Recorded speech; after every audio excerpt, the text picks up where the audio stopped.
Tsaka hindi din naman natin kasi tawag niyan. Siyempre nag-aaral po yun hindi naman siya naging napag-cellphone. So if makikita to ni Carla ngayon or mapapanood niya, anong message mo sa kanya? Kuya Dambo! Uy, Kuya Dambo! Hello, Kuya Dambo. Where's Kuya Dambo? Kuya Dambo. Kuya Dambo, shout out. Kuya Dambo, shout out! Papa Joms walang patumpik-tumpik na sinagot lahat ang mga naging tanong ng sister ni Idol Boss D about sa kanila ni Carla. Oh my G! All questions have been answered nga dito mga ka-Jomcar. Grabe! Ito po talaga ang magpapatunay na ang pagmamahala ng mag-agom sa isa't isa ay forever. Yehey! Everybody is happy! Thank you, Papa Joms! We all support both the two of you. Your Bebe Carla, eh!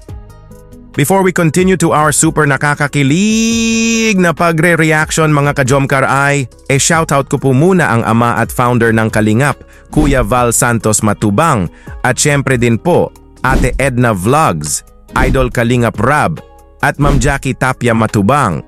Pati na rin po sa lahat ng charity vloggers, Kalingap Reactors, especially na po ang Karepa. Patuloy po nating suportahan mga ka-Jomcar ang programa ng Team Kalingap sa walang sawang pagtulong nila sa ating mga kababayan. This is it mga ka-Jomcar.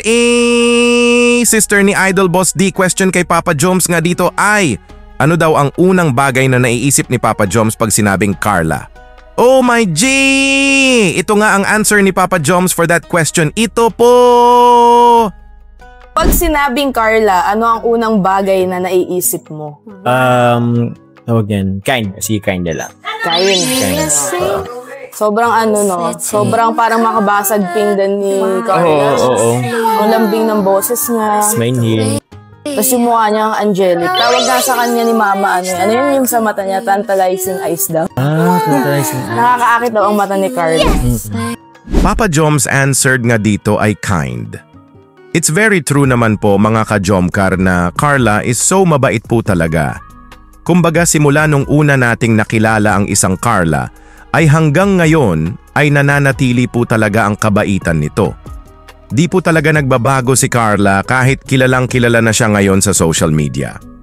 Ang mga blessings na natatanggap niya ay sinishare din niya sa iba, may taglay po talagang napakamabuting puso ang isang Carla. Ito po ang another question ng sister ni Idol Boss D kay Papa Joms mga ka-Jomcar. Ito po. So, ano ang paborito mong suot ni Carla? Yung gandang-ganda ka sa kanya kapag yun yung suot niya. Gandang-ganda. Oo. Madami rin kasi siyang Actually, lahat naman bagay sa kanya. Kasi bagay. Pero ano yung parang pinaka tumatak sa'yo na ang ganda-ganda niya, yung suot niya yun? Siguro pag every time na yung book niya, nakalugay. Oo, nakalugay. Tapos, yung decent lang na damit. Ako yung nag-photoshoot siya. Yung photoshoot. Oo. Naisip ko kasi yung normal days na niya. Pero yung photoshoot niya, yung pinakalasin talaga yung Diba? Mas maganda. Kita ko nga mga tingin mo nung kay kay Carla.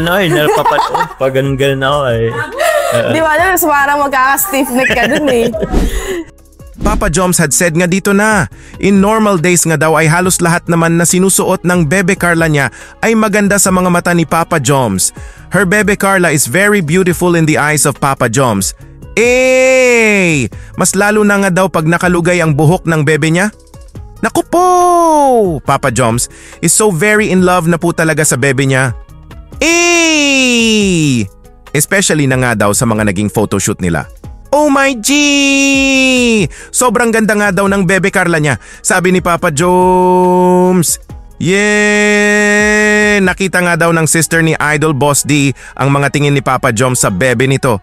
Oh my goodness, Papa Joms got so very in love po talaga sa bebe agom niya. Ito pa po mga ka-Jomcar. Another question had been answered ni Papa Joms. Ito po! So eto, meron ka bang masishare na hobby or hilig niyong gawin ni Carla na di nakikita sa vlog? Kunyari pagka yung dalawa lang kayo na magbabanding, ano yung hobby niyo? Mga ganun. Bukod sa pagkain? Oo. Pagkain kasi talaga Pagkain talagang banding niya. And also kape. Or mahilig din siya magkape? Hindi siya ano siya hindi siya nagkakape, pero siguro mga milk tea, mga ganun lang. Pero ang ano niya kasi is yung banding ba? Kung sino mga kasama. So ikaw mahilig ka magkape? Oo din, mahilig ako magkape. Pero umiwas kasi ako ngayon sa kape kasi I mean yung anong kape? Sa mga coffee shop na may mga mas maanong sugar, matatapang. Oo. Yung sugar kasi ang inaiwasan ko po ay Eating together nga daw ang pinaka-bonding ng mag-agom. That's Papa Joms said nga dito, kumbaga, spending together with full of sweetness and love while eating. Yay! That's our Papa Joms and Carla, yay! Pero minsan nga daw ay magmi-milk tea sila? Coffee with less sugar? Wow, grabe! Papa Joms and Carla are so sweet. Kahit no vlog, yehey! Jomcar is forever. At ito pa po mga ka-Jomcar. Another question had been answered by Papa Joms. Ito po! Ano ang isa sa mga pinakamatinding tampuhan niyo ni Carla? tampuhan. Paano ba? Pinaka medyo malala na naging tampuhan niyo ni Carla. Hindi naman sobrang lala, pero ano lang siguro, communication lang din siguro. Pag di kayo masyado nakakapag-usap, or update, ganyan. Update siguro. So wala pa naman kayo sa mga malalang... Wala pa naman sa malala. Or malalalim na. Parang maintindihin din kasi si Carla, no? Oo din naman. Tsaka hindi din naman natin kasi tawag niyan. Siyempre nag-aaral po yun hindi naman siya naging napag-cellphone. Walang matinding tampuhan pa nga daw na nangyari between Papa Joms and her bebe Carla. Kumbaga konting problema lang. Communication, not able to update each other kasi busy nga si Carla sa study nito at naiintindihan naman ito ni Papa Joms. Alam naman po natin na pag may tampuhan ang mag-agom, ay they make sure na masolve nila kaagad ito. Ito pa po mga ka-Jomcar, next question had been answered by Papa Joms. Ito po, So kapag wala ka sa mood o bad trip ka, paano ka sinusuyo o pinapakalma ni Carla? Paano ba? Ano lang din, kakausapin lang din. Ginaganito. Kapag ginaganon ka niya na Parang oo. Lagi napapansin namin pag nanonood kami ng vlog niya. Lagi kang kinikiliti ni Carla, no? Ay, oo. Physical po yun. In a good way naman.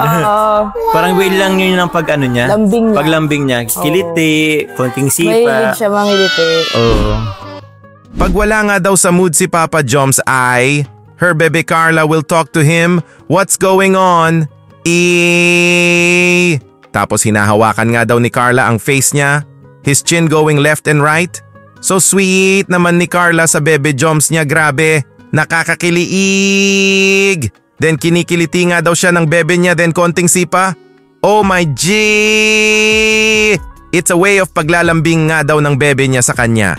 So very sweet and loving partner po talaga si Carla sa bebe Joms niya. Vice versa, ganun nga din si Papa Joms sa bebe Carla niya.